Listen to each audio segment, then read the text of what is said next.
the statement that you had used. No, it's not a debate, but it's just a statement here. If we're reading, because the Bible and the Quran, we're trying to put them side by side in that question. They asked for one verse.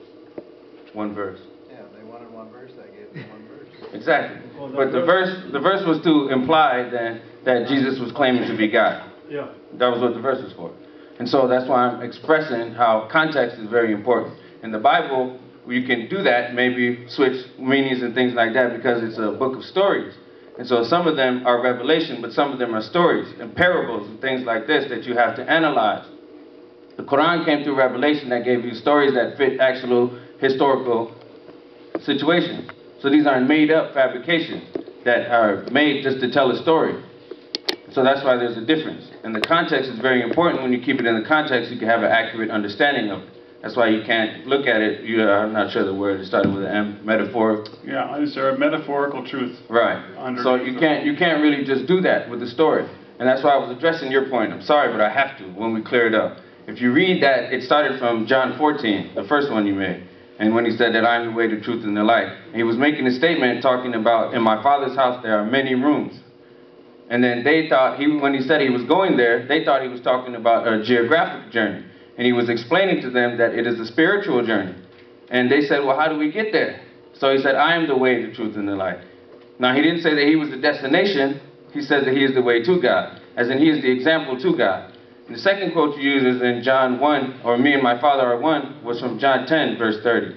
The one from John 17 is the second time he said the same thing, which illustrates the meaning of it. It shows that he meant we are one in purpose. Because the second time in John 17, he said that I pray to you, Almighty God, that my disciples and I can be one with you as you are one with me. And so that's why it's important that you keep it in the context, because then it explains that it's one in purpose and not one in actually being. Okay. The next question, if Jesus is God, who was in control of the universe while he was in the womb for 9 months?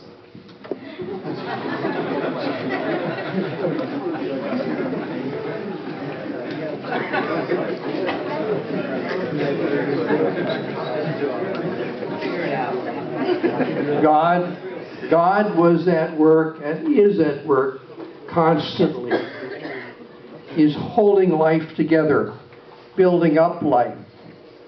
Where life falls apart, God has worked to create it and recreate it and put life back together, whether physically or spiritually.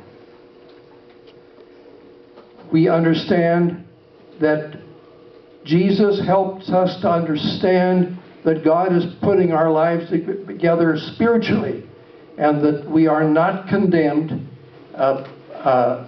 because of our past, but are given a new future.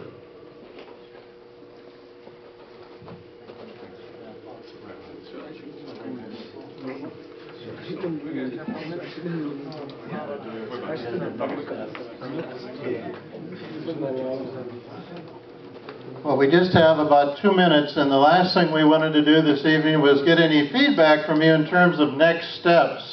Would you like to do something like this again, or what else comes to mind that would help us move forward and to come to deeper understanding of one another?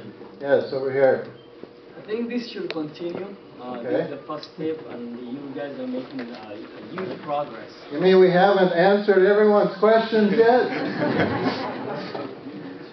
Well, I think it has been very helpful, and it's been probably just one step of several we could take. Someone else over here?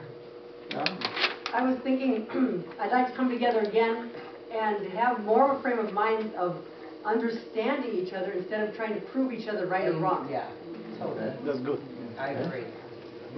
Well, we also one topic to focus upon instead of many topics. Okay, so limit the topic.